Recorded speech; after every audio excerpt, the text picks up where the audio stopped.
Tá girando só a bolinha de gravando, mas ainda não tá gravando, não tá aquela bolinha. Agora começou. Vermelha. Começou agora. Bom dia, pessoal. Meu nome é Reinaldo. Eu tô brincando, eu não vou falar tudo de novo, não. Então, vamos dar início, então, à nossa aula de microbiologia básica. E tudo aquilo que eu falei, vocês podem colocar em ação, perguntar bastante. Beleza? Vamos lá. Deixa eu compartilhar minha tela com vocês.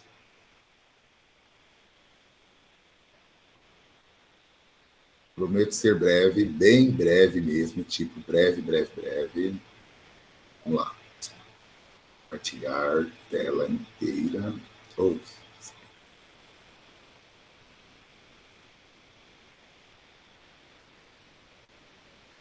Pessoal, tá visível para todos aí ou ainda não?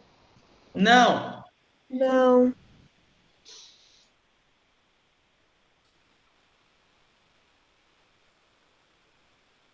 Ainda não. Deu uma travadinha.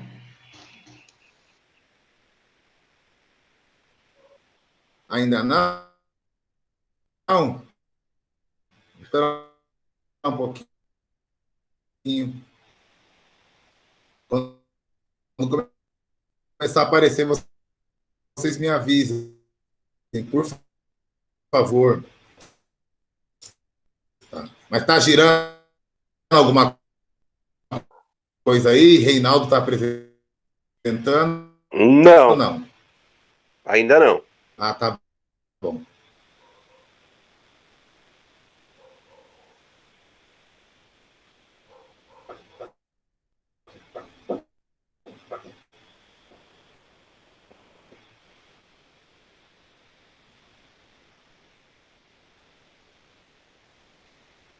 Foi?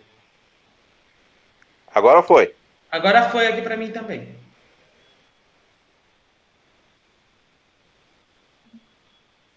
Nada, Reinaldo tá aparecendo agora. Dando, girando uma bolinha.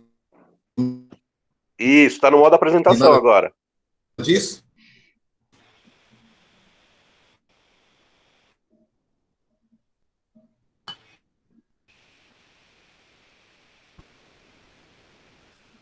Já está o primeiro slide. Eu vou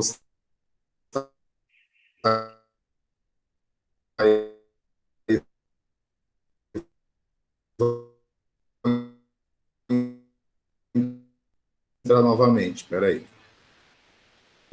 Perfeito, então bora. Bora lá então. Agora tá indo sim. Foi para todos? Beleza. Tá, microbiologia básica, aparece aí uns bichinhos, uns micro-organismos mexendo no lateral, né?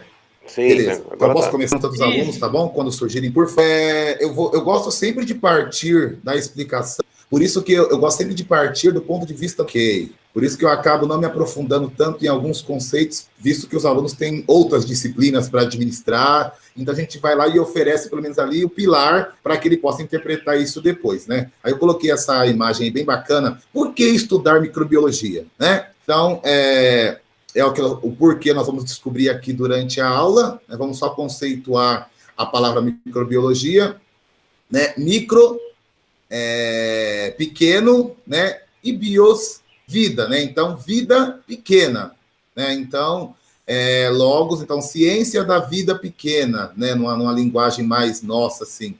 Então, é o que nós vamos estudar agora, o mundo micro, né? Então, existe um planeta, ou até mais que um planeta microscópico, né, onde acontecem muitas coisas todos os dias, na nossa mão, na nossa pele, no chão, no ar. Então, é isso que a gente vai procurar estudar hoje. Eu não vou focar na parte de coloração, essa parte eu vou deixar para o Flávio, porque o Flávio é dessa área mais laboratorial, quando ele preparar uma live, aí eu vou pedir para ele focar um pouquinho nessa parte de coloração de grã, essas coisas, eu não vou entrar em assunto hoje. Falar um pouquinho mais do conceito biológico mesmo do assunto. Então, o que a microbiologia vai estudar? Forma, estrutura, reprodução, o funcionamento, que é a fisiologia, o metabolismo, né? Como que esse micro-organismo aí, ele vai produzir a energia para que ele sobreviva, né? E a identificação desses seres microscópicos aí de acordo com o seu tipo de célula.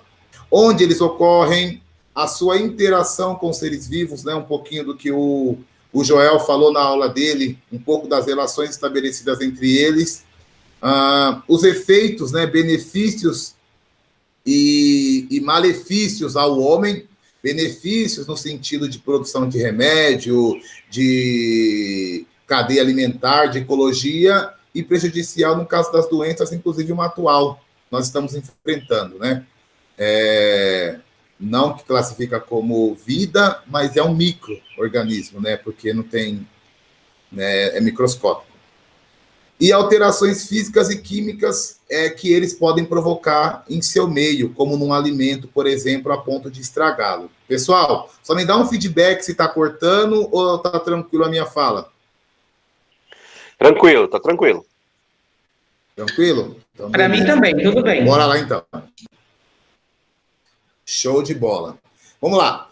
Então, eu perguntei lá, por que estudar microbiologia? Né? Então, vamos levar em consideração que muitos lá atrás, né, nossos antepassados, morreram por doenças que hoje não mata nem um filhotinho de cachorro, né? Morreram por diversas infecções que não se sabia o porquê, que não se sabia como acontecia, né? Incompatibilidade sanguínea sem sucesso e outras coisas a mais que a microbiologia passou a estudar, né? Então, não existia-se atrás ali de um tecido, existia um conjunto de células, e atrás de um conjunto de células existia um conjunto de organelas que a constituía, e assim por diante. Então, a microbiologia, ela trouxe o quê? Essa parte microvisual que dependia a biologia para que ela pudesse ter um sucesso maior aí, né? Eu diria que uma porcentagem significativa de todos os avanços, de todo o conhecimento biológico, né? Ele está fundamentado no micro, né? A gente sempre pensa do micro para o macro. Então, aqui está um pouquinho do que eu falei, um detalhe que eu não falei no outro slide, ela também vai levar em consideração as características genéticas, né? A hereditariedade, a variabilidade, a gente vai ver um pouquinho disso daí nos tipos de reprodução, né? E permite também a classificação. Então, o médico ele tem que saber, por exemplo, um doutor lá, ele tem que saber, por exemplo, que tipo de micro-organismo que para saber que tipo de medicação administrar. Micro-organismos não são todos iguais, pelo contrário, tem uma diferença muito grande de um para o outro, né? Eu tenho um que, ao mesmo tempo, ele é positivo para a produção de um alimento, aí eu tenho um outro da mesma família que leva o indivíduo à morte. Então, é um negócio muito louco aí, nessa parte taxonômica dos grupos, que é o que nós vamos estudar também. Bom, nós temos, então, aqui três reinos importantes que compreende a microbiologia, que é o reino Monera, o reino protista, o reino fungi e o vírus que eu destaquei ali, um caso à parte, tá bom? Nós não vamos conseguir falar do vírus hoje e nem do reino protista. O reino protista tem ainda 2 representantes, né, que são as algas e os protozoários, então eu vou deixar ele para uma outra aula, e o vírus, embora seja pertinente para o momento, né, mas eu vou deixar ele também para uma outra aula, porque a gente fica mais à vontade de falar sobre ele, e também não quero causar espanto para vocês, até com relação ao que está acontecendo agora, né? Mas se surgir alguma dúvida também, a gente pode, de repente, comentar durante a aula, porque algumas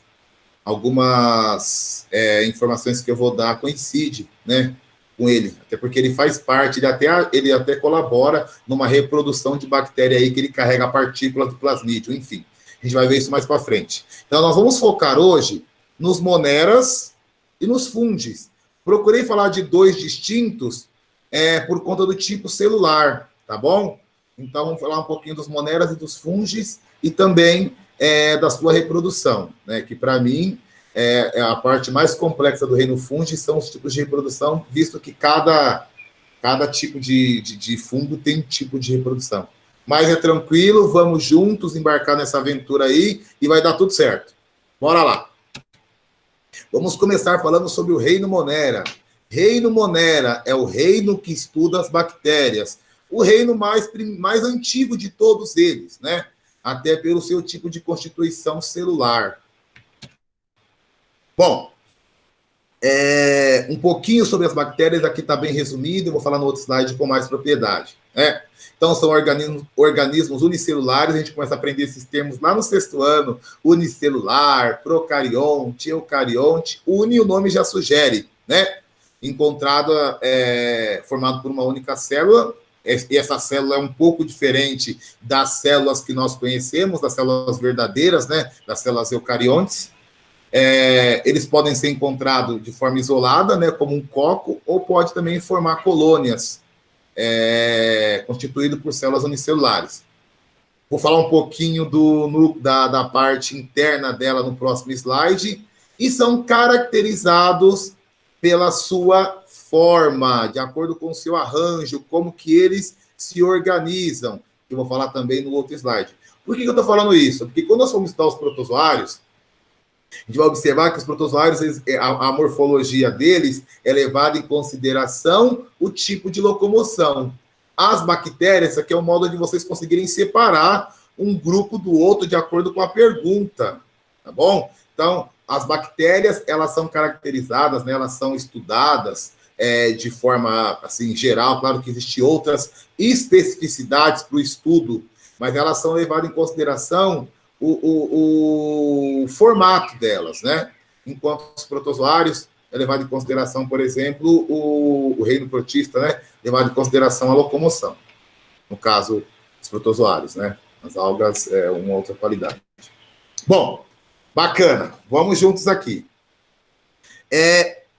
No grupo dos procariontes, no outro slide eu vou explicar melhor o que é um procarionte, estão inclusos as bactérias e as árqueas, ou as arqueobactérias. Professor, mas bactérias e arqueobactérias não é a mesma coisa? No sentido tipo celular, sim, são procariontes, certo? Não tem núcleo, não tem carioteca, que vamos estar no outro slide. Porém, uma diferença, isso é bastante importante vocês assimilarem. Nas bactérias, ambas têm parede celular, né? As arqueobactérias, chamada de árqueas, e as bactérias. Vamos falar um pouco de algumas diferenças.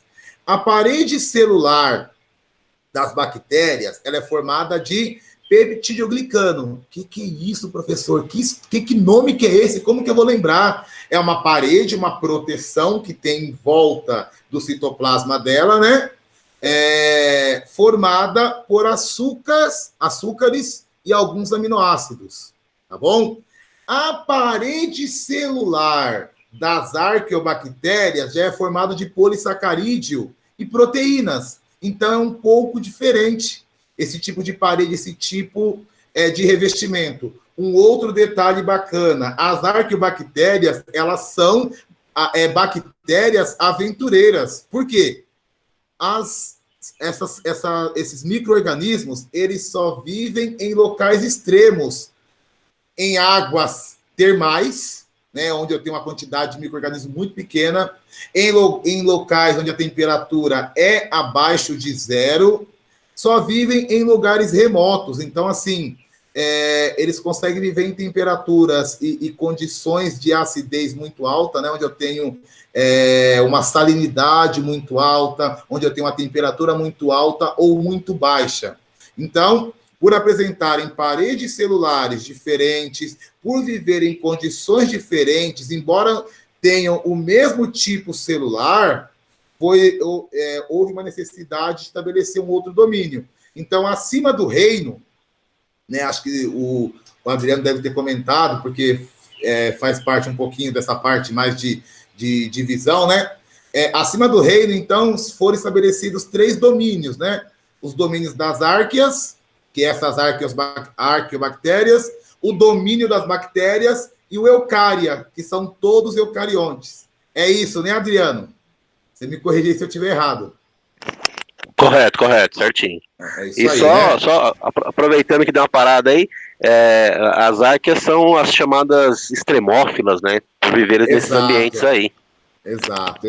Elas são assim, gente, um tipo de de bactéria, né, que vive nos extremos. E as bactérias que nós conhecemos vivem entre esses extremos, né? Embora, se nós formos observar, pelas bactérias serem os seres mais primitivos, mais antigos, eles conseguiram se adaptar a diversos ambientes. Isso é tão verdade que, por mais que nós deixamos o feijão na geladeira, se ele ficar muito tempo na geladeira, ele vai estragar.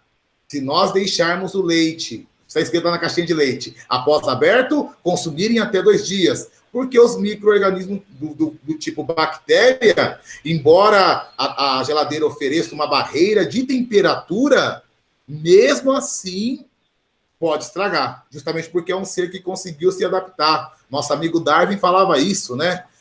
O ser vai se adaptando às diversas condições. E as bactérias, elas vieram, né, de um ambiente, resultado de um resfriamento da crosta terrestre, né, os coacervados, aquelas moléculas que se recombinavam e a partir daí foram originando os micro-organismos até chegar nessa bactéria que nós temos hoje, tá bom? Então, e são divididos também, né, as bactérias que nós conhecemos em bactérias e cianobactérias, que são as algas azuis. Então, bactérias e cianobactérias está dentro de bactérias mesmo, tá bom? E as árqueas é esse outro grupo que eu comentei anteriormente a essa fala.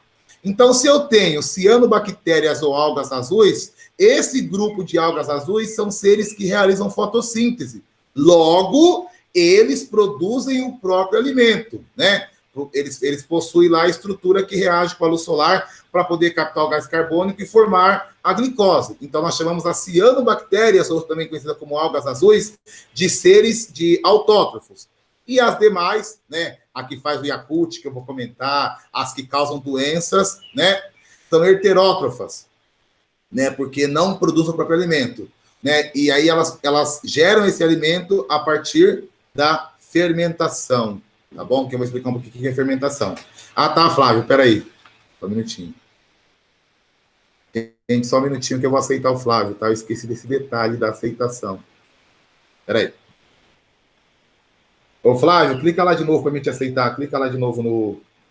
Tá gravando, gente. Essa parte você corta, né, ô Saulo? Clica lá. Lá que eu vou te aceitar.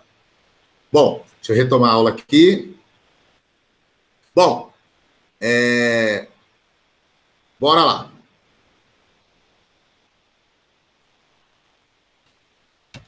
Bom, olha que bacana. Aí eu tenho uma célula procarionte.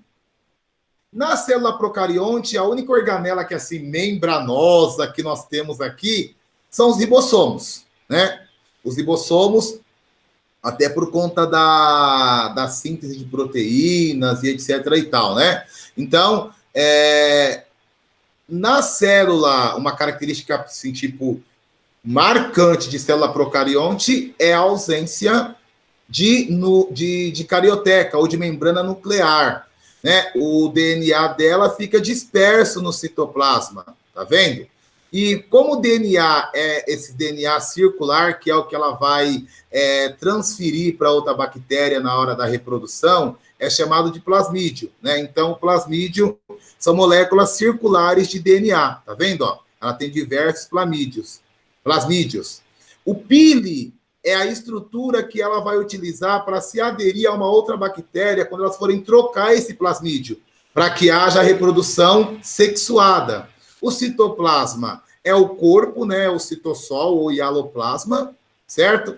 Membrana plasmática, proteção, a parede celular, no caso das bactérias, que é formada por peptidoglicano, né, que são açúcares e alguns aminoácidos, e a cápsula, que é uma outra proteção presente das bactérias, até para efeito de contaminação delas por vírus, o bacteriófago, por exemplo, que é um vírus que parasita a bactéria. Então, percebam, gente, minúsculo, né?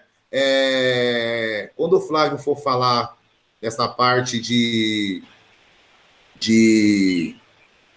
dessa parte mais laboratorial dos micro-organismos, aí ele vai falar um pouquinho do tamanho também, o micrômetro, o que é um micrômetro, o que é 2 micrômetros, o que são partes de milímetros, tá bom? Que eu não vou entrar em detalhe. E elas têm uma... Gente, o Flávio está pedindo para aceitar, mas não aparece aqui. Flávio, não está aparecendo aqui a tua solicitação para mim, não, cara. Pede de novo. Bom, deixa eu continuar aqui. Pessoal, eu não vou colocar em modo de apresentação ainda não, porque se o Flávio pedir para aceitar, eu vou verificar. Depois eu coloco aqui o F5, tá bom? E aí eu tenho aqui o flagelo bacteriano, como a bactéria ela é unicelular, ela é a própria célula, então ela precisa de ter uma estrutura de locomoção. Então aqui ela tem o quê? Um flagelo. O DNA, né, o ácido desoxirribonucleico. Então essa é a estrutura básica de um procarionte, tá bom? De um procarionte, que são os moneras, né? O único representante dos procariontes são os moneras, né? As bactérias e as arqueobactérias, né? Porque as cianobactérias já estão dentro desse grupo aí, tá bom? Alguém quer perguntar alguma coisa? Posso continuar? Não tem pergunta aí não, né? Tranquilo ainda, tranquilo. Posso ir? Beleza. Eu tô colocando assim por enquanto, porque se o Flávio manda mensagem para aceitar lá, porque eu não vi ainda não. Bom, eu falei para vocês, então, crianças, que as bactérias elas eram diferenciadas pelo seu formato, né? Então, aqui eu tenho diversos formatos, né? Formas estruturais de bactérias. Então, eu tenho o diplococo, né? Que está relacionado a uma doença, né? Pneumonia, por exemplo, streptococcus, o streptobacilo, o vibrio cholerae, que é o vibrião, que causa cólera, o espirilho, então tudo pelo formato. Então, uma bolinha é um coco, duas diplococo, um emaranhado de bolinhas de estafilococcus e assim por diante. Então, elas são reconhecidas pelo seu formato. Logo vem aquele termo, quando nós compramos o Yakult, né? Graças a Deus, depois de alguns anos, fizeram o Yakult tamanho família. Porque não dava para ficar comprando aquele Yakult pequenininho e ficar tomando 10 daquele. Agora tem um Yakutão aí da Frutap, sem querer fazer propaganda, né? E eu falo do Yakult porque o que aparece para ele? O que aparece para nós escrito lá? Lactobacillus vivos. É um tipo de bactéria que fermenta o açúcar do leite. E aí fica aquele líquido gostoso que nós tomamos. Então, por isso que lá tem que ter uma bactéria do tipo bacilo viva, para que ela continue fermentando, para que nós possamos tomar o Yakult, o famoso Yakult. Tá? Estranho, gente. Eu estou parando toda hora porque o Flávio quer entrar, mas ele não aparece para mim aqui que ele pediu a solicitação. Só um minutinho. Tem como parar a câmera? Não, né? Não. Só um minutinho, peraí. Câmera desligada. Você participará da chamada quando alguém permitir. Estranho. Aí. Pede mais uma vez, Flávio. A última vez, que agora eu parei minha apresentação. Pede mais uma vez. Sai do Meet e entra novamente. Bom, bora lá. E aí aqui eu coloquei, pessoal, algumas doenças causadas por... beleza. Você já está na aula? Perfeito. Show de bola. Estou falando de você aqui, viu, Flávio, o tempo inteiro. Falando para os alunos que essa parte de coloração, técnicas de coloração, tamanho da bactéria, essa parte mais laboratorial, não vou entrar em detalhe e vou deixar para você fazer uma live sobre essa parte mais laboratorial com eles, tá bom? Que você tenha um contato maior com isso, para eu não falar nenhuma besteira aqui, tá bom? Vamos lá. Então, aqui eu levantei algumas doenças causadas por bactéria, né? O nome científico, a doença e a via de transmissão. Só para via de conhecimento de vocês, né? Existem inúmeras doenças causadas por bactérias, tá bom? Tá. Deixa eu ver se está aqui. Isso. Você já não, você já não pulei a parte que eu quero falar com vocês. Não, ainda não. Bom, a reprodução. A reprodução mais comum entre as bactérias é a assexuada, né? Que é aquela que dura cerca de 20 minutos, conhecida como bipartição ou cisparidade, né? O que é isso? É um tipo de reprodução simples, né? Se o ambiente é propício, tem bastante nutrientes para que ela possa fagocitar, ela vai multiplicar, duplicar o material genético dela, né? A membrana vai se difundir e vai formar 2 novas bactérias. Pensa, gente, de 20 em 20 minutos aqui acontecendo. Então, essa é um tipo de reprodução, é o mais comum entre as bactérias. Mas também tem um tipo de reprodução sexuada. É importante, né, acho que na aula da Márcia eu falei isso, eu quero reforçar. Quando se fala de reprodução sexuada para o ensino médio ou para o ensino fundamental, associa o quê? Sexo. Eita, agora o professor vai falar de sexo. Talvez vocês não, que já tem uma outra maturidade, né? Já tem um acervo maior de informações. Mas lá no fundamental, nossa, hoje vai ter aula de sexo, porque o professor falou de sexuada, né? Na verdade, no conceito biológico, a reprodução sexuada, né, a gente entende como uma transferência, né, de fragmentos, de parte genética de um ser com o outro, né? Então, nos seres humanos, né, a reprodução sexuada se dá por conta do encontro do óvulo com o espermatozoide e assim por diante. As bactérias não têm óvulo nem espermatozoide, mas elas têm material genético e esse material genético tem a sua informação genética para o seu tipo de bactéria. Então, como que acontece isso? Então, aqui eu tenho o plasmídio. Lembra o que é o plasmídio? O plasmídio são aquelas moléculas circulares de DNA que estão lá no citossol da bactéria. O pile, que é parecendo aqueles preguinhos em volta, eles vão fazer a aderência de uma bactéria com a outra, e essas bactérias vão ocorrer o que entre elas? A transferência de plasmídio.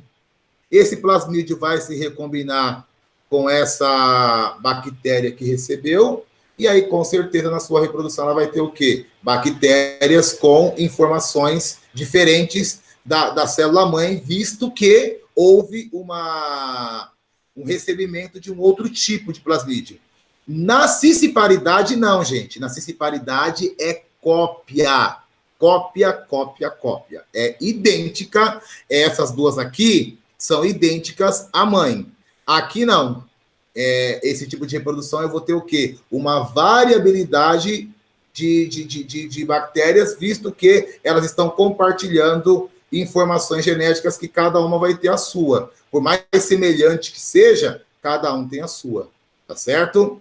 Gente, se tiver alguma pergunta, vocês fazem. Se quiserem apontar alguma coisa também para poder deixar mais rico isso daqui, Flávio, Márcia, Adriano, não sei se eu ouvi a voz do Joel aí, quem tiver aí, fique à vontade, tá bom? Em falar. Bom, aqui é o momento em que eu vou usar o ser humano como exemplo. Falar um pouquinho de como as bactérias elas obtêm o seu alimento, né? Então, nós conhecemos 2 tipos de bactérias para esse efeito. As aeróbicas, as anaeróbicas e as facultativas, que eu não coloquei aqui. As aeróbicas são aquelas que vão utilizar o oxigênio do ar para a sua respiração. As anaeróbicas, elas não utilizam o oxigênio do ar. Professor, mas como que elas vão produzir energia? Elas vão produzir através do processo de fermentação que eu vou explicar. E as facultativas são aquelas que realizam os 2 tipos. Vamos lá. O que é a fermentação? Eu não sei se já foi falado, porque eu não acompanhei todas as aulas, mas os professores que estão aqui podem me reforçar se já foi falado de respiração celular e fermentação. Algum professor já comentou sobre isso ou não? Eu creio que não. Pelo que eu acompanhei, não. Não, né? Tipo glicólise, cadeia respiratória, ciclo de Krebs, não, né? Não, ninguém comentou ainda, não. Beleza, então vamos lá, pessoal. Esqueça um pouquinho bactéria Gente, eu tô falando muito alto? Não, né? Porque eu tenho uma dificuldade muito séria com altura. Tá tranquilo? Não tá ferindo o ouvido de vocês, não? Beleza, ok, obrigado. Pessoal, vamos pensar em nós. Nós precisamos produzir, nós precisamos, a partir dos alimentos, retirar energia para o nosso corpo. As nossas células, elas precisam de energia, que nós chamamos de ATP, adenosina trifosfato. O que é isso? Um conjunto de 3 átomos de fósforo, mais uma ribose, que é um açúcar, e mais uma adenina, que é uma base nitrogenada. Então, essa é a molécula da energia, que é o ATP. Para que nós, seres humanos, possamos produzir essa energia para que o nosso corpo funcione, para que nós possamos fazer as atividades do dia a dia, o nosso corpo ele tem que quebrar um tipo de nutriente. Então, o nosso corpo ele usa, nós temos quais entradas no nosso corpo? As proteínas, os carboidratos e os lipídios. Desses 3, claro, as vitaminas em si. Desses 3, o tipo de nutriente que o corpo consegue utilizar com maior facilidade, por conta da quebra, por conta de todos os fatores bioquímicos, é o carboidrato. O carboidrato, ele pega, vamos pensar no amido, que está presente na farinha. O amido, ele é um polissacarídeo. O nosso corpo, ele faz a engenhosa ação de quebrar o polissacarídeo em disacarídeo e depois em monossacarídeo. Ele quebra essa molécula gigante em glicose, que é um monossacarídeo. A glicose é um açúcar, certo? Para que a célula ela consiga usar o açúcar como energia, assim como o carro usa gasolina, usa o álcool, ele tem que quebrar essa glicose na célula, porque ela ainda é uma molécula muito grande, certo? Como que ele faz isso? Estou falando do nosso corpo ainda, não são das bactérias, tá? Vocês poderem entender o processo. Nosso corpo, eu estou falando. Como que isso acontece? Existem 3 etapas que o nosso corpo utiliza para que esse processo aconteça. É a glicólise, o ciclo de Krebs e a cadeia respiratória. Professor, o que é isso? Fiquem despreocupados, podem parar de se abanar, que vai dar tudo certo. Vamos lá, eu tenho que quebrar a glicose. É a quebra da glicose que vai me gerar os elétrons e os hidrogênios para que eu possa produzir energia e gerar como resultado final água e ATP, que é a energia. Vamos lá. O primeiro processo para quebrar a glicose em 2 partes, né? Essa molécula de C6H12O6 em 2 partes, acontece numa fase chamada glicólise. A glicólise acontece no citoplasma da célula, ali através de enzimas. A glicose, ela é quebrada em 2 partes. Quando a glicose é quebrada em 2 partes, ela recebe outro nome. Ela já não é mais chamada de glicose, ela é chamada de ácido pirúvico. Só que a glicose quebrada em 2 partes, ou também conhecido como piruvato, em alguns exemplos. Quando a glicose é quebrada em 2 partes, ainda não está suficiente. Ela tem que ser quebrada mais uma vez. Ela é quebrada na segunda etapa, no ciclo de Krebs. O ciclo de Krebs, ele não acontece no citoplasma, ele acontece na mitocôndria.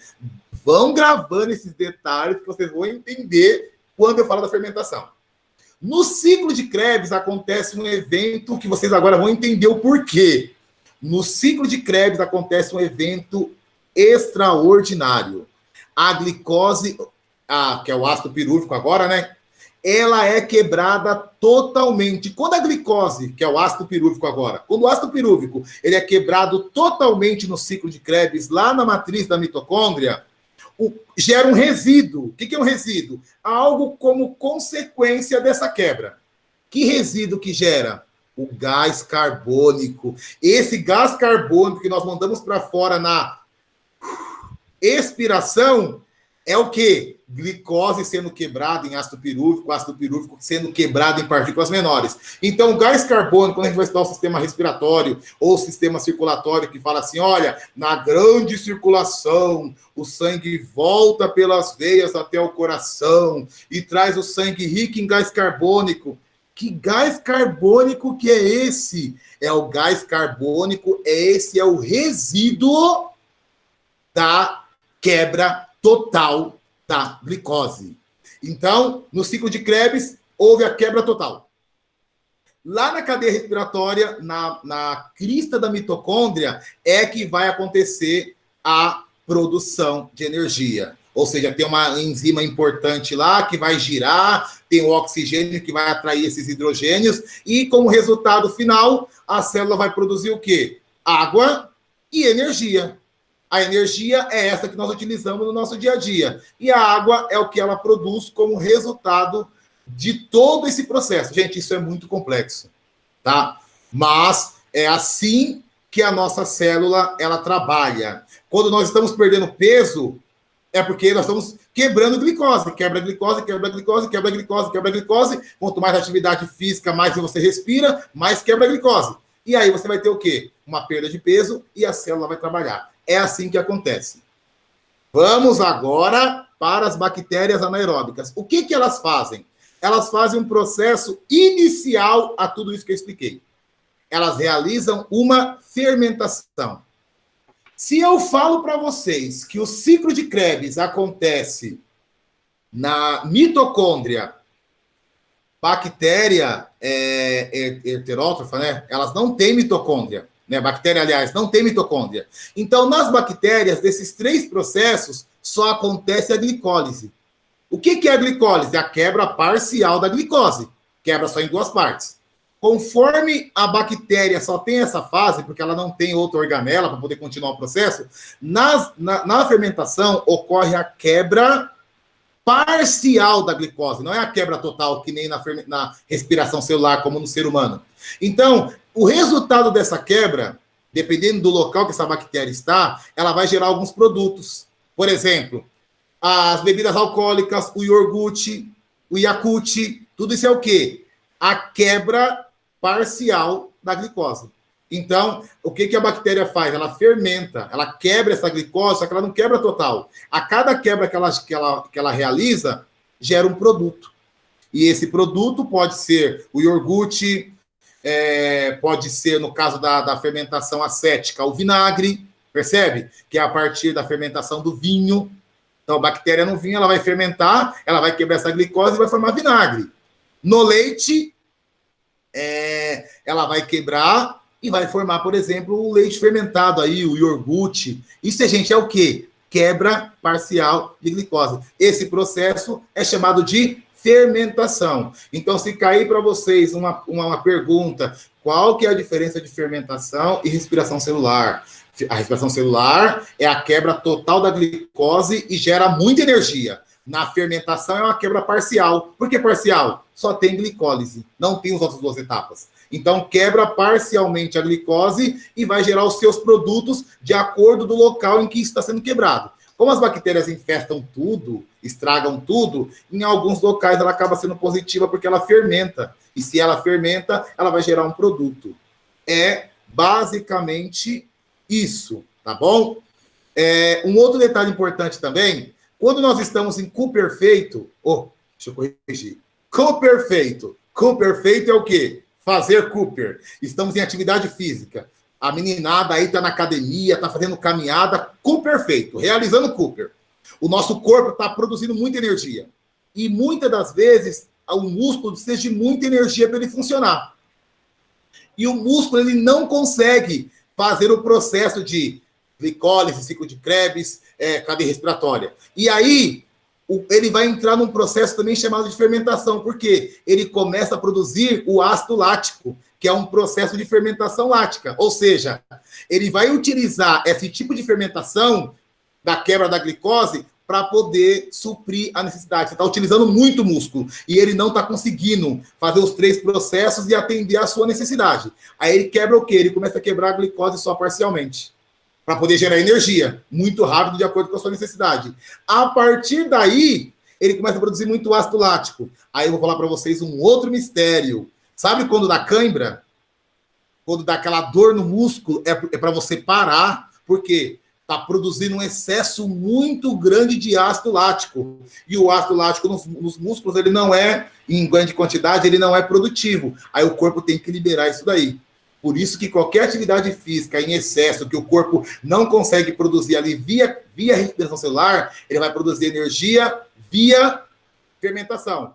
E só quebrando parcialmente a glicose. E isso, em excesso, vai causar dor, porque o corpo vai produzir esse ácido lático que para o corpo não é muito positivo. Então, gente, isso é fermentação. Quebra parcial de glicose realizado pelas bactérias. É assim que elas obtêm o alimento delas. E essa consequência vai gerar essas gostosuras que nós temos aí e nós nos alimentamos. Alguém quer perguntar alguma coisa? Algum professor quer se colocar? Tá tranquilo? Eu ia falar que parece que tem mais umas 2 pessoas tentando entrar e aproveitar essa pausa para dizer. Ah, beleza. Beleza. Cadê elas? É que assim, para mim apareceu uma notificação aqui, entendeu? Tipo, permitir. Não apareceu. Bom. Tô pedindo aqui para ela entrar de novo, peraí. Tá. Gente, quer falar alguma coisa? Felipe, Yara, Ebert, Tainá, tá tranquilo? Eu sei que eu falo bastante. Tá tranquilo? Posso continuar? Tá tranquilo, pode continuar sim, professor. Ah, beleza. Show de bola, então. Vamos tocar o enterro. Beleza. Então, vou esperar um pouquinho aqui se tem alguém para entrar. Beleza, gente. Obrigado. Vai ter uma aula de respiração celular e fermentação. Aí, não sei se vai ser eu, se vai ser o Adriano, se vai ser a Márcia, se vai ser o Flávio. Aí, a gente vai entender melhor isso daí, essa produção de ATP. Mas foi bom eu fazer esse paralelo para que quando nós chegarmos aí, fique mais claro para vocês, tá bom? Deixa eu ver aqui. É que não está aparecendo para mim aqui, Joel não, Saulo, a notificação de entrada desses alunos, entendeu? Desses novos que querem entrar. Estou pedindo para ele entrar aqui agora. Deixa eu ver se ele está conseguindo. Não, é que o Flávio disse que tentou e não conseguiu entrar, mas não apareceu aqui, ó. Todos vocês que estão aqui, apareceu para mim aqui para eu permitir, entendeu? Próxima vez, Saulo, você cria o link, que aí você pode permitir, entendeu? Eu esqueci. É verdade, era pra gente ter feito isso, né? Eu esqueci, eu fiz isso com o Flávio. Eu criei o link e o Flávio deu a aula, entendeu? Mas, enfim. Bom, você me avisa aí quando ele... Tá bom? Beleza. Bom, pessoal, importância das bactérias. São decompositoras, né? A base da cadeia alimentar, né? Assim, base que eu falo porque elas que reciclam, né? São detritivas, né? Porque se alimentam de organismos mortos, então vamos pensar lá no nosso corpo. Eu sei que é um momento muito inusitado para falar sobre isso, mas todo o corpo, quando se decompõe, inclusive o ser humano, quando morre, vai ter lá o processo de seres macroscópicos se alimentando das partículas maiores, mas vai chegar um momento em que os micro-organismos já estão lá desde então, como o nosso corpo tem bastante, eles vão contribuir para essa redução a zero dessa parte orgânica do corpo, né? E são recicladores, visto que são seres decompositores, juntamente com os fungos. E aí algumas relações ecológicas, né? Tema que o Saulo utilizou na última aula dele, né? Eles realizam uma relação mutualística, né? Algumas bactérias que vivem no nosso intestino, que não causam mal, ajudam no processo digestório, né? Ou seja, ajudam no processo de quebra alimentar. Elas são positivas, né? Uma relação mutualística a benefício para ambos. E o comensalismo, quando um é beneficiado, mas não prejudica o outro. As bactérias que vêm na nossa pele, elas combatem sujeiras, né? Que querem adentrar pelos poros, tá bom? E o parasitismo, que é uma relação desarmônica, né? Onde as bactérias utilizam o nosso corpo como hospedeiro, né, para poder desencadear suas ações negativas, como diversas doenças. Bom? E aí, Saulo, pediram para entrar? Pedi, ele falou que tá entrando com o Polo do Expedita, o nome, mas parece que eu tô vendo que não tá aparecendo aqui também. É estranho, né? E agora? Bom, deixa aí, depois ver gravado, sei lá. Não, gravado tá, mas vai sair tanta coisa que eu tô falando aqui. Falei com o perfeito, falei um monte de coisa, meu Deus do céu. Alunos, fiquem só para vocês isso, tá bom? Vocês entenderam por que eu falei isso. Vamos lá. As nossas defesas contra as bactérias. As defesas naturais. A proteção contra micro-organismos, peles e mucosa, nós temos uma camada mais espessa em toda a parte externa do nosso corpo, né? Ataque dos glóbulos brancos por fagocitose, né? Os glóbulos brancos é a única célula do sangue que realiza diapedese, né? Que sai lá da corrente sanguínea e vai até o local de massacre para poder detonar o micro-organismo invasor, né? Por fagocitose, engloba partículas sólidas e produção de anticorpos no plasma sanguíneo. E as artificiais é quando nós dependemos de alguma ajuda médica. Aí vai entrar as vacinas, os soros e antibióticos. Pessoal, de bactérias, ficou claro para vocês? Professores, esqueci de alguma coisa sobre bactérias ou tá tranquilo? Tranquilo. Tranquilo? Acho que eu falei de modo geral, assim, para não ficar muito... Tá bom? Acho que foi o modo que eu consegui encontrar aí para poder falar. O Reinaldo, Oi. Tá muito didático. E em vista das reuniões ministeriais, você está super tranquilo. Ai, que bom, fico feliz. Eu gosto de me soltar, eu gosto de fingir que eu estou assim, falando no espelho, entendeu? Obrigado. Vamos lá, então. Isso é importante. Se está didático, eu fico feliz. Bora tocar o enterro aqui. Vamos lá. Vou fazer uma pergunta para o Felipe. Zoeira, Felipe. Pode ficar aí, não precisa sair não, tá? Vamos lá. Reino Fungi. Nesse grupo aqui, eu já tenho algumas... eu tenho uma diferença grande celular com relação às bactérias. A partir desse grupo, todos são eucariontes, né?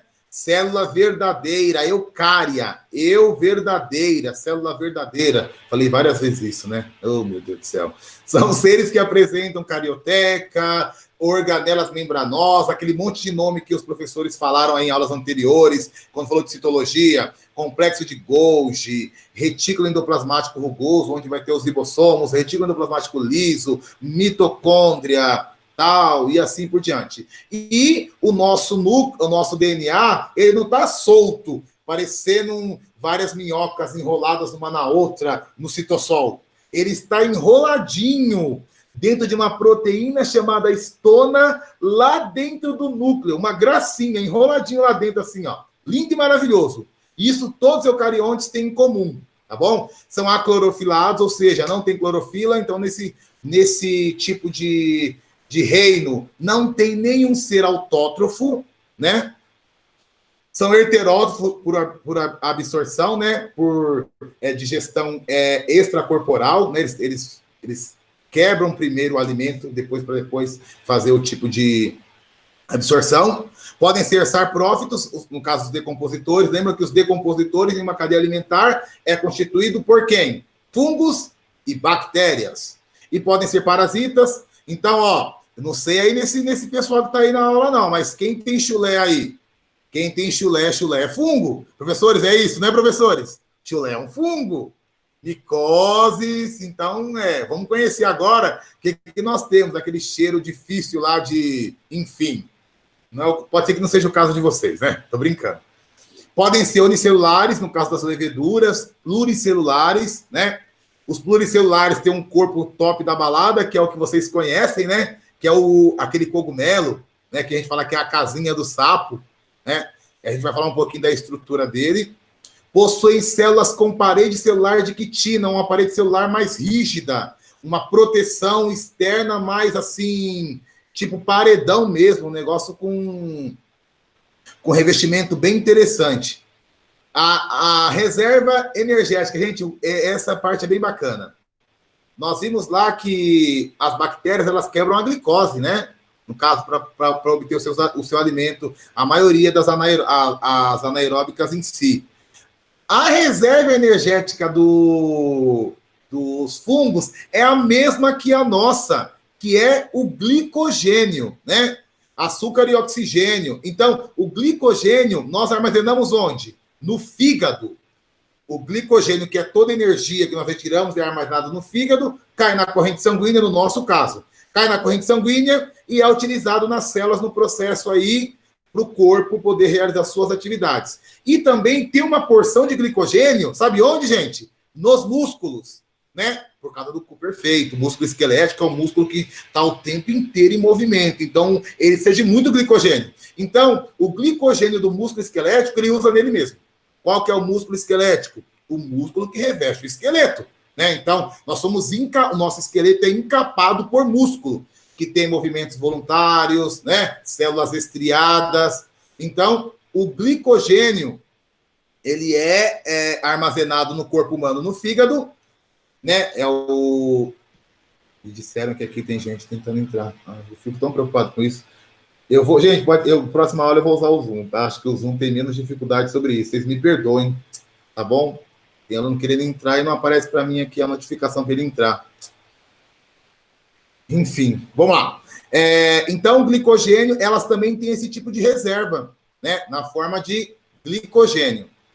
A reprodução pode ser sexuada ou assexuada. Gente, a reprodução dos fungos, quando eu falar de reprodução, quando eu começar na parte de reprodução dos fungos, principalmente na reprodução sexuada, quem estiver olhando televisão, quem estiver com o celular, parem tudo. Ela não é difícil, só que ela é detalhada, tá bom? Cada fungo tem um tipo de reprodução sexuada. Mas eu vou falar só de um tipo só, lá dos basidiomicetos, porque senão vocês vão pirar. Mas não é difícil, só que não dá para ouvir eu falando e estar fazendo outra coisa, tá bom? Porque precisa de uma concentração maior. Creio que vocês já estão, mas eu só estou intensificando. Pessoal, qual que é o habitat? Onde que eles vivem? Geralmente em lugares úmidos, sombreados ou aquáticos. Dificilmente você vai ver fungo exposto ao sol. Né? Dificilmente. Tá? É porque eles preferem locais desse tipo. Eis aí um motivo pelo qual, quando nós não secamos os dedos dos pés ali, nós temos ali micose, chulé, porque é um local propício para fungo. Bom? Bora lá. Olha que top esse fungo aqui, ó. Tá? No caso aqui de um fungo pluricelular. Então, nós temos uma estrutura, né? Um corpo parecendo raízes, né? Que é o micélio. O micélio é formado por um emaranhado de hifas, tá vendo? Que forma aquele guarda-chuvinha. E aqui nós temos a lamela, que eu vou falar um pouquinho lá na frente, que é a estrutura reprodutora dos esporos, tá bom? Então, as hifas são estruturas típicas dos fungos, que é o corpo vegetativo, né? É onde vai dar a estrutura, né? De guarda-chuvinha, né? E as hifas surgem a partir dos esporos. A gente vai explicar isso aí na reprodução, tá bom? E elas vão se entrelaçando uma na outra, formando o micélio, que é esse conjunto total de hifas aqui, tá bom? O micélio, ele pode geralmente, né? Ele pode ficar escondido. Então, você olha um fungo assim, você olha só essa estrutura por cima. Aí você puxa, parece que tem um monte de raiz. Esse é um dos motivos pelo qual, em alguns momentos no passado, o fungo foi pensado ou foi tido um adendo aí dele ser comparado com as plantas, por conta dessa, também, entre outras informações, dessa estrutura que lembra a raiz, ó, tá vendo? Isso aqui fica abaixo do solo. Então, aqui eu tenho o solo, né? Ela vai crescendo para dar estrutura para o fungo, tá bom? Opa! Né? Pode aparecer na superfície também, né? No caso das hifas. Então, nem todo fungo pluricelular, ele vai ter esse guarda-chuvinha, né? Ele só vai ter esse guarda-chuvinha quando aparecem essas hifas com prolongamentos especiais, que eu vou falar lá na frente, que é onde vai formar a estrutura reprodutora, né? Formando o corpo de frutificação, tá bom? Esse tipo ocorre nos cogumelos, né? E nos orelhas de pau, que é aqueles fungos que ficam bem no tronco das árvores, tá bom? Olha que bacana essa imagem, que imagem top, né? A digestão deles é extracelular, não ocorre dentro da célula, tá bom? Então, vocês observem aqui um pedacinho das hifas, tá vendo? Ó? Aí eu tenho aqui os filamentos, ele começa a lançar o quê? Enzimas digestivas no substrato que ele se encontra. Se é um pão, se é uma laranja, independente do que seja. Essas enzimas vão quebrar, né, esse tipo de substrato em partículas que o fungo consiga absorver. E aí ele vai absorver essas partículas para que ele tenha energia, para que ele possa desenvolver. Por isso que quando nós vemos a laranja, nós colocamos a mão nessa parte aqui, ó, ela tá toda molinha, vai sendo uma massinha. Porque o fungo consegue quebrar essa casca, que é totalmente espessa, lançando várias enzimas digestivas. E ele vai quebrando, né, essas enzimas, né, e vai produzindo aí a sua própria glicose, quebrando amido e assim por diante. Tá bom? Então, esse é o processo pelo qual ocorre a digestão do fungo. Tá bom? E essas partículas menores, chamadas de monômeros, né? Polímeros, um conjunto de monômeros, né? Então, monômeros é a unidade dos polímeros. Eles absorvem essas partículas. E aí, o fungo vai utilizar isso aí para o seu metabolismo. Bom, a classe dos fungos, agora que começa a esquentar um pouquinho. Gente, já estou encerrando a aula, tá? Eu falo demais, já estou acabando, tá? A classe dos fungos, nós temos os ficomicetos, né? Que é o conhecido para vocês como mofo do pão, né? São pluricelulares. Nós temos os ascomicetos, que são unicelulares, que são as leveduras, o que faz a cerveja, Sabiam que a cerveja é feita por leveduras? O Saccharomyces cerevisiae, eu não sei muito pronunciar essa parte em latim não, tá? Mas acho que é isso, Saccharomyces cerevisiae, é uma coisa assim. E é feita cerveja com eles, tá bom? Os basidiomicetos, muito usado na gastronomia, né? O champignon, o shiitake, né? E os deuteromicetos, que está mais associado a doenças, tá bom? Vamos lá. Agora, prestem muita atenção. Vamos falar da reprodução. Vamos lá. Os fungos, eles têm reprodução assexuada e sexuada.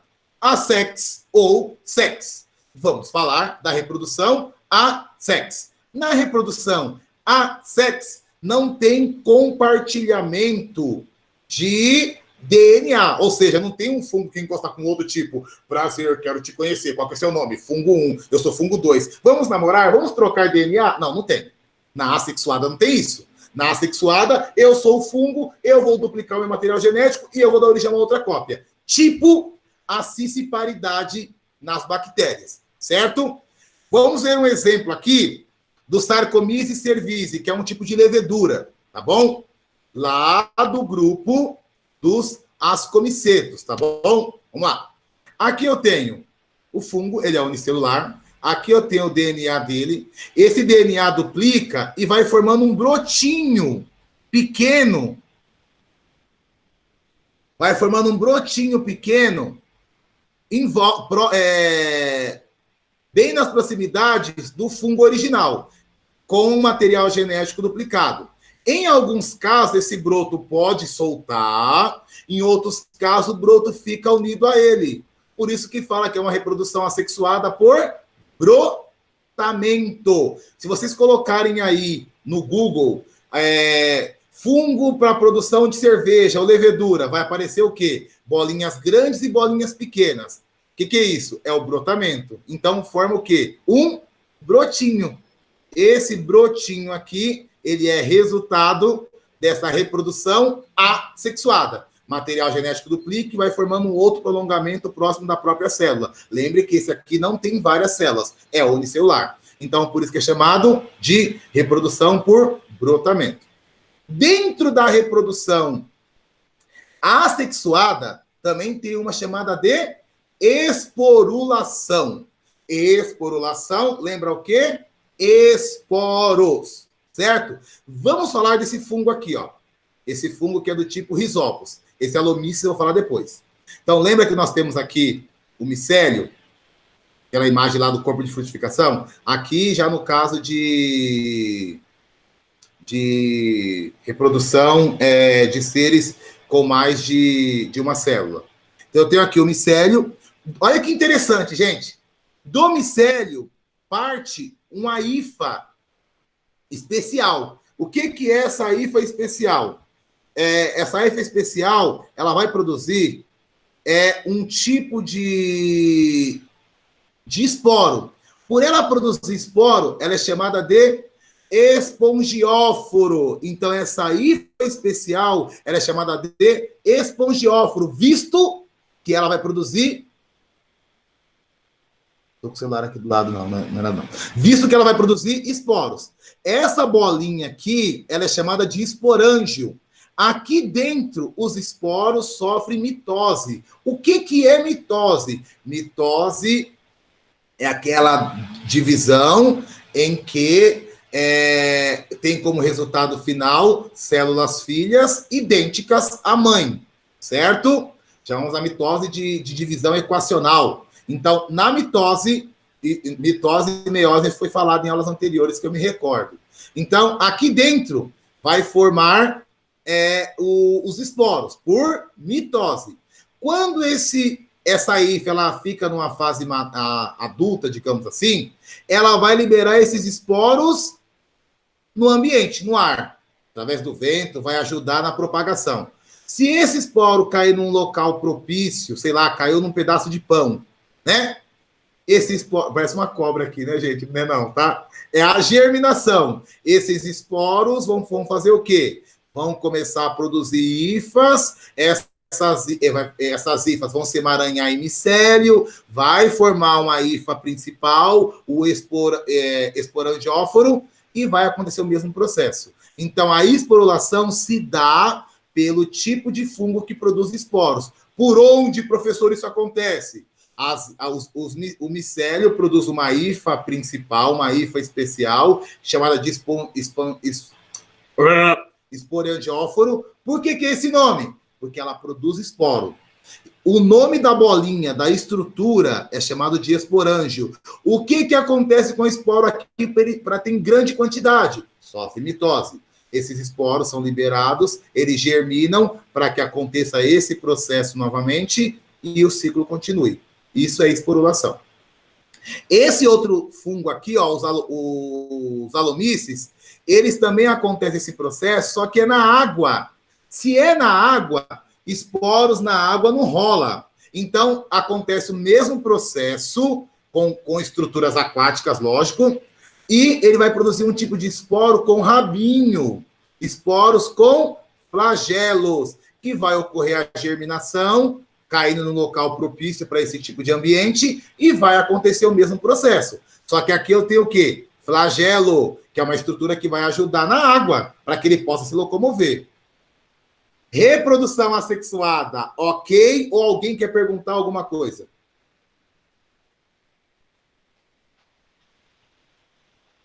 Nossa, vocês estão brigando, falam por vez, gente. Tá muito barulho. Tá tranquilo, professor. Pode tocar o enterro? Gente, desconsiderem todas as minhas loucuras, desconsiderem isso, tá?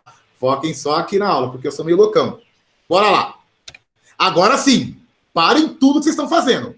Entendeu? Fecha a porta, tranca a porta, fecha a janela, fecha a cortina, fecha tudo. Presta atenção nisso daqui. Vamos lá. No ciclo sexuado, sexuado. Posso ter os dois tipos numa só, ou eu posso ter eu e você vão nos encontrar, certo? Vamos ver como é que vai ser aqui. Deixa eu só responder um áudio aqui, gente. Só um minutinho, tá? Perdão. Espera aí, só um minutinho, porque eu preciso de responder esse áudio que é importante. Não briguem comigo não, por favor, tá? Deixa eu fechar aqui meu áudio aqui, porque senão...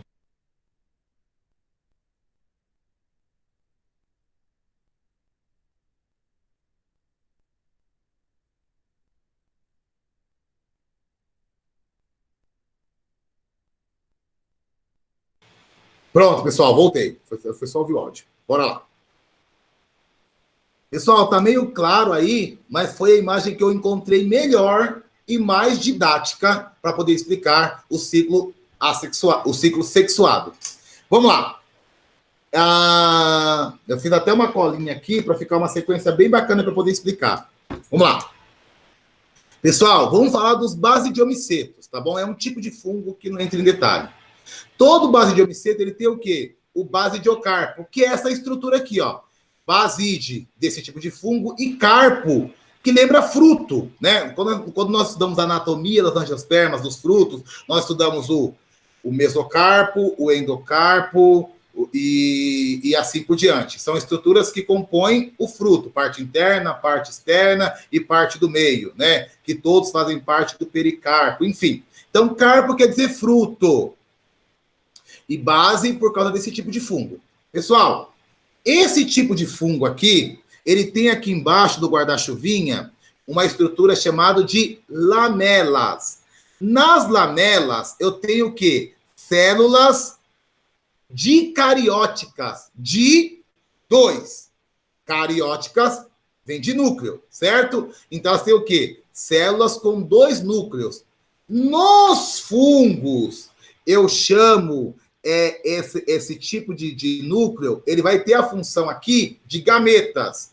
Esse núcleo 1 tem um tipo de informação e esse núcleo 2 tem um tipo de informação. Genética. Esse núcleo vai configurar uma informação genética diferente um do outro, certo? Aqui, não sei se dá para ver, tá de vermelho e azul. Ó, tá vendo? Isso dentro da mesma lamela. Imagina que eu tenho vários aqui, vários grupinhos desse daqui, certo? Esses 2 núcleos, eles vão sofrer o quê? Cariogamia. O que é cariogamia, professor? Eles vão fundir um com o outro. Eu tenho núcleo 1 e núcleo 2. 1 com 1 ficou 2, formou o zigoto. Zigoto é a célula que vai originar o outro fungo lá na frente. Certo? Esse zigoto é chamado de 2N. Por que 2N? Um N daqui com um N daqui. Eles fundiram, formaram 2 N's. Esse zigoto, olha como que é complexo a reprodução sexuada nos fungos. Esse zigoto vai sofrer meiose. Lembra que a meiose, ela passa por 2 divisões, certo? Uma divisão forma 2 e a segunda divisão forma 4. Com a metade da informação da mãe. A mitose formam 2 igual à mãe. A meiose formam 4 no processo final, com a metade da informação da mãe. Olha que interessante aqui. Então, essa cariogamia aqui, no próximo passo, vai sofrer meiose zigótica. Chamamos de reducional.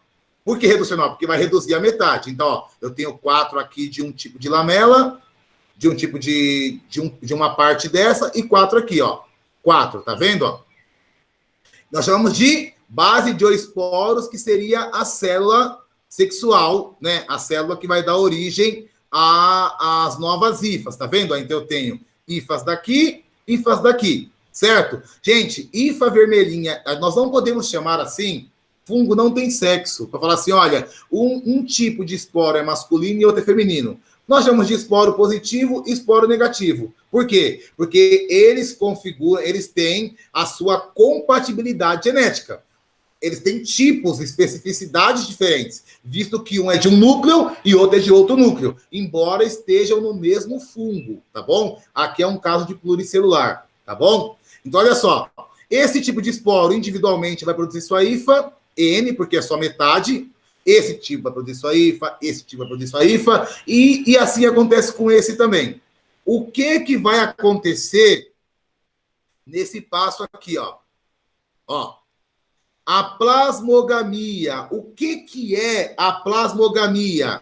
E o citoplasma dessa hifa vai se unir com o citoplasma dessa hifa, ó.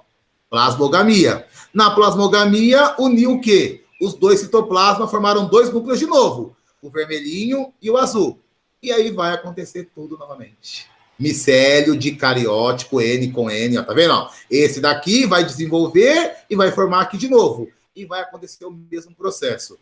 Em resumo, basidiocarpo possuem núcleo células com 2 núcleos, certo? Nós chamamos de dicarióticas, 2 núcleos.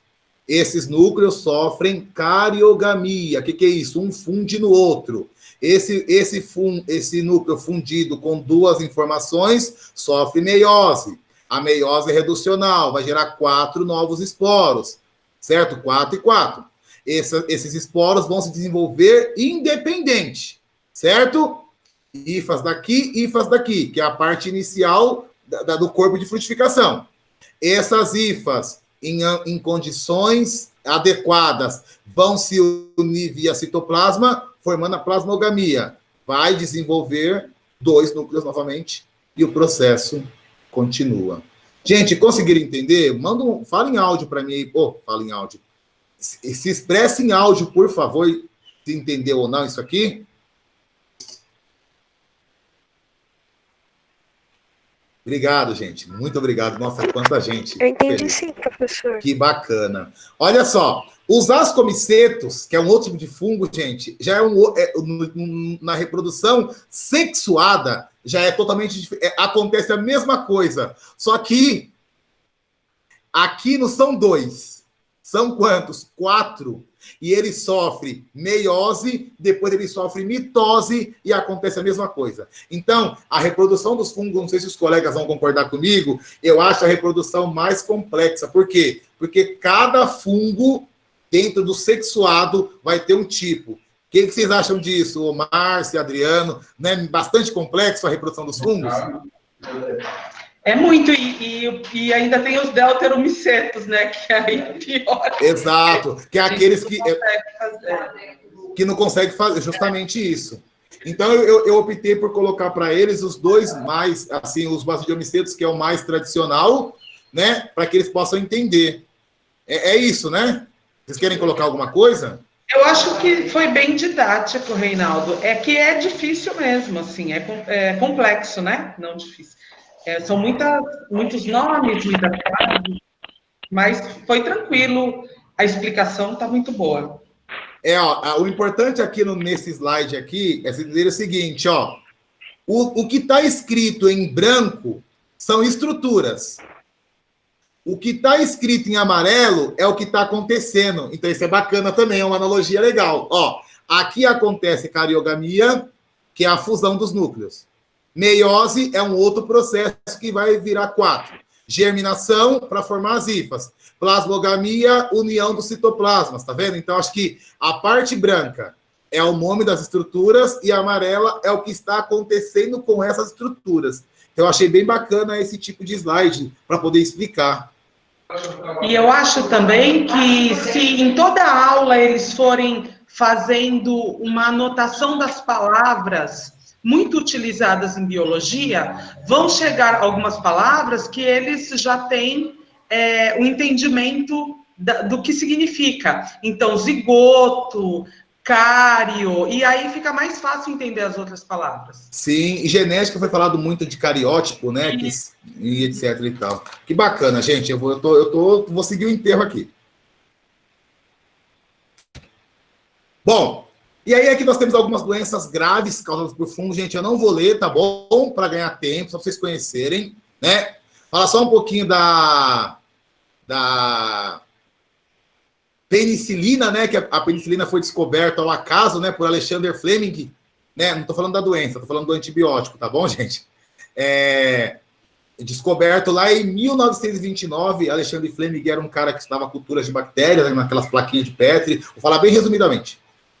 Porque cai muito sobre penicilina, sobre esse Alexander Fleming aí nas questões. E o que ele fez? Ele cultivava bactéria, né? E ele tinha que fechar para não cair bactérias de outras origens ao estudo dele ali. Em determinado momento, ele fez uma viagem e deixou uma cultura de bactéria aberta. Falando bem resumido, tá? Se vocês quiserem complementar depois. E aí, quando ele voltou, ele viu que tinha uma outra estrutura ali em cima e as bactérias tinham desaparecido. Aí ele descobriu o quê? Que era um fungo do gênero Penicillium. E aí, a partir desse fungo, foi criado, então, o antibiótico para poder combater infecções por bactérias, né? Doenças por bactérias. Porque descobriu-se um fungo que se alimentava, né? Que comia esse tipo de bactéria. É isso, né, gente? Bem resumido ou não? Perfeito. É isso, né? Tá bom? Então a penicilina ela nasce daí, tá bom? E aí tem essas doenças, eu vou compartilhar assim que eu terminar os slides com vocês, tá bom? Aí vocês podem olhar melhor. Bom, importância dos fungos. São decompositores, nós já vimos, ajudam na fermentação das leveduras, ajuda na fermentação, que é o caso das leveduras. Eu gostaria que vocês me falassem, fiz uma anotação aqui, cadê? Achei. Um dos alunos, por gentileza, se manifestem com relação ao crescimento do pão. Colegas, não tem como falar dos fungos sem falar do pão, não é verdade? Falem para mim do crescimento do pão. Algum aluno, um corajoso ou uma corajosa, fala um pouquinho aí do pão, com relação aos fungos. 1, 2, 3, valendo! Tanta gente falando. Calma, gente, um por vez. Vai lá, pode começar. Agora pode falar. Quem tem coragem? Ou não tem nada a ver com fungo? Obrigado. Professor, você pode repetir a pergunta? Porque eu não... Tá travando um pouco aqui para mim. Eu devo repetir. Os fungos têm alguma relação com o pão? Com a fabricação do pão? Alguém sabe dizer se tem alguma relação? Alguém quer falar alguma coisa sobre isso? Antes que eu fale aqui? Eu acho que tem, porque até mesmo o senhor mencionou durante a aula a questão de quando ele vai mofando. Sim, isso pro lado negativo, né? Que vai formar lá os basidiomicetos. Mas pro lado positivo. Ele usa o fermento assim para crescer o pão? Bacana. Vamos ver a diferença do nosso dia a dia? O fermento do bolo é fermento químico, pó royal. O fermento do pão é fermento biológico. Se é um fermento biológico, tem coisa viva nesse fermento? Sim? Sim, e sim ao quadrado, elevado à maior potência que existe aí na matemática. Justamente isso. Olha só, gente, que bacana. Depois que faz todo o processo de solvar a massa não vai para o forno. Nossas mães ou pais, não sei, deixa a massa descansando. O que acontece com essa massa descansando? Uma fermentação, quebra lá da glicose, que nem expliquei, chamada de fermentação alcoólica. O que acontece na fermentação alcoólica? O fungo ali, ele tá, né, a farinha tem amido, ele tá quebrando ali o amido e gera como resíduo, o que ele produz ali? O gás carbônico e produz álcool também. Mas o pão tem álcool. O álcool no pão vai dar vai conferir o sabor, vai conferir aquela propriedade maior de sabores. E parte do álcool também, em ambiente, o álcool é liberado. Não é isso? E o que acontece com o gás carbônico? O gás carbônico, ele incha a massa. E que quando a pessoa morre, algumas pessoas ficam um pouco inchadas, porque o excesso de gás carbônico nas células não está saindo, porque não está tendo respiração, a pessoa morreu, o gás carbônico incha a célula fica estufada. Aí a pessoa dá um inchaçozinho quando morre, dependendo do caso da morte, né, da causa da morte. E assim acontece com a massa do pão. Na farinha tem glúten. O glúten, ele é uma fibra elástica, né?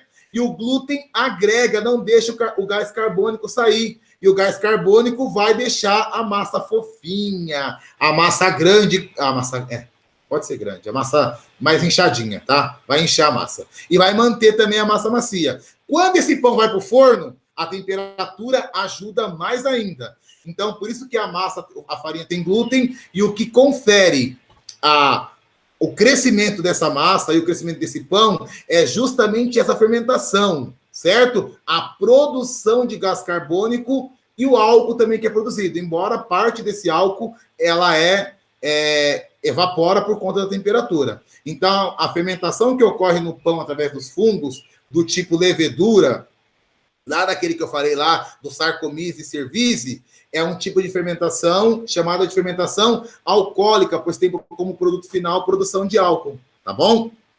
Falei da produção da penicilina, alguns são comestíveis, tem relações mutualísticas, né? Que é aquelas... Só uma observação na comestível, aí, desculpa. Fica à vontade. Imagina. É que assim, os fungos, né, eles são alimentos isentos de gordura, né? Então são alimentos muito saudáveis, tá? Não tem, você pode comer tranquilamente que você não vai ter adição de gordura no seu organismo, né? É verdade, são alimentos ricos em proteínas e muitas vitaminas, muito bem, é verdade. É uma família de alimentos na gastronomia, assim, é uma gastronomia até nobre, né? Não é muito comum na nossa... Desculpa, não vou ser ignorante. Na minha gastronomia, né? Pode ser que na de vocês seja. Na minha não é muito comum, né? Já vai que eu falo de todo mundo aí, eu tenho aí alunos do MasterChef, não sei. Enfim, na minha gastronomia ela não é muito comum, mas o professor colocou muito bem colocado. É justamente isso mesmo, tá? E tem relações mutualísticas, né? Os líquens, que são das algas com os fungos, as micorrizas nas raízes, e dentre outras funções também, que isso em relações ecológicas fica mais claro, tá bom? Eu acho que... Bom, crianças. Crianças não, adolescentes. Espera aí, deixa eu encerrar a apresentação. Bom... Reinaldo tem uma pergunta. Pode falar, acabei de tirar o slide, pode falar. Eu vou ler a pergunta, tá? O fato do glúten segurar o CO2 tem relação com as pessoas que têm que evitar comer alimentos com glúten? Não, é assim, ele colabora, né? Ele colabora nesse processo de fermentação. Mas, assim, a pessoa que tem intolerância, né? Que ela não pode alimentar com glúten, já é uma outra situação. Aí é uma situação mais ligada ao processo digestório, ela não conseguir quebrar isso na farinha. Então, são coisas diferentes. Ele colabora, mas tem alimentos, por exemplo, que não tem glúten e que ele passa por um processo também de fermentação, entendeu? Ele só é um colaborador, tá bom? Reinaldo, eu vou falar uma coisinha também que agora está muito conhecido e pode ajudar, só a título de curiosidade mesmo. O doce trufa, que está muito difundido agora na nossa cultura, né?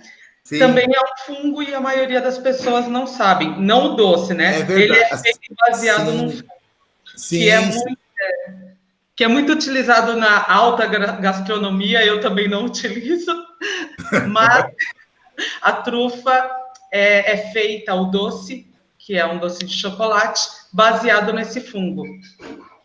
Sim, muito bem, Márcia. É isso mesmo, gente. Eu não conseguiria. Aí eu teria que ter uma aula só do reino fungi, uma aula só do reino monera, para poder entrar em todas essas especificidades que o fungo ele traz, entendeu? Então, o que nós aqui, eu falo nós porque nós somos professores aqui que trabalhamos juntos, nós temos um grupo que nós discutimos o que vai ser falado para vocês. Nós oferecemos, assim, uma introdução sobre o assunto para que vocês fiquem aguçados em procurar saber mais sobre determinado assunto estudado. Então, assim, tem muita coisa, e isso que a Márcia falou é muito profundo, tem outros alimentos também, eu não falei de muitos fungos que é utilizado, não falei da questão do queijo, do gorgonzola, que é um queijo totalmente mofado, um queijo caríssimo também, que é fungo, enfim, tem muita coisa na gastronomia, tem muita coisa, como o Adriano colocou, tá bom? Então fica um beijinho aí na flor, para que vocês continuem estudando sobre o assunto, tá bom? 11h30, o formulário vai ser compartilhado com vocês, vai aparecer na caixa de entrada de vocês, tá bom? Alguém quer falar alguma coisa? Desculpa alguma brincadeira, algum termo que não coube para a aula, é o modo que eu sei ensinar, tá bom? Alguém quer comentar alguma coisa? Jonathan quer falar alguma coisa, com essa cara de mafioso aí, sentado na mesa da escola? Não? Felipe, Tainara, Yara, Moisés. Eu gostei da aula. Ai, que bom. Obrigado, Yara. Tem muita gente agradecendo, Reinaldo, pela aula. Ah, que bacana, que bacana. E assim, falem pro pessoal que o vídeo, não sei, eu acho que o vídeo vai pro meu drive. Valeu, Jonathan, obrigado. Acho que o vídeo vai pro meu drive. Aí, quando o vídeo for pro meu drive, eu vou colocar lá para vocês no Google, lá no Google Sala de Aula, tá bom, gente? Adriano, Márcia, Flávio também. Muito obrigado, Flávio não está aqui, mas ficou tentando entrar, tá bom? E eu quero marcar com o Flávio, gente, a aula da parte laboratorial dos micro-organismos. Gente, a parte de coloração de grã, que eu domino muito pouco. O Flávio, ele é expert nisso. Ele trabalha com essas coisas. Não sei se o Adriano manja, se a Márcia manja, eu manjo muito pouco. Essa parte de técnica de coloração, para poder ver o tipo de parede, eu não entendo muito disso. Mas aí a gente vai marcar uma aula para ter essa continuidade. Eu também não. Tá bom? Eu falei mais da parte. Eu domino só para me fazer uma prova, de repente, mas eu não consigo entender, tá bom? Ô, Moisés, então, mas beleza, Moisés. Você vai conseguir pelo vídeo, tá bom? Gente, não repassem esse vídeo, porque ele é autoral, tá bom? Ninguém fala as besteiras que eu falo numa aula séria de biologia. Então, por favor. Eu falei que você está melhor do que a reunião ministerial. Tô. Eu fico muito sem mais graça. Fácil de entender. Sim, gente, eu pego aqueles negócios difíceis que a gente aprende e coloco numa linguagem, porque não adianta a gente entrar naqueles termos que nós três conhecemos aqui. Não vai ficar claro para os alunos, né? Então, felizmente. Tá bom? Vou encerrar aqui porque eu falo mais do que tudo. Vocês acessem o meu formulário lá, tá bom? Coloquem as dúvidas lá, tá bom? Aí, se eu não souber, tem a Márcia e o Adriano que vai me ajudar e os demais também. Um bom dia a todos, um ótimo final de semana. Márcia e Adriano, sem palavras. Muito obrigado. Os demais professores que não conseguiram entrar. E a vocês que participaram da aula, o Saulo, meu muito obrigado. Um abraço a todos e fiquem com Deus. Abraço, vai com Deus também. Abraço, bom fim de semana a todos. Falou. Só vou ficar aqui agora para me aprender a parar a gravação. Tchau, Yara.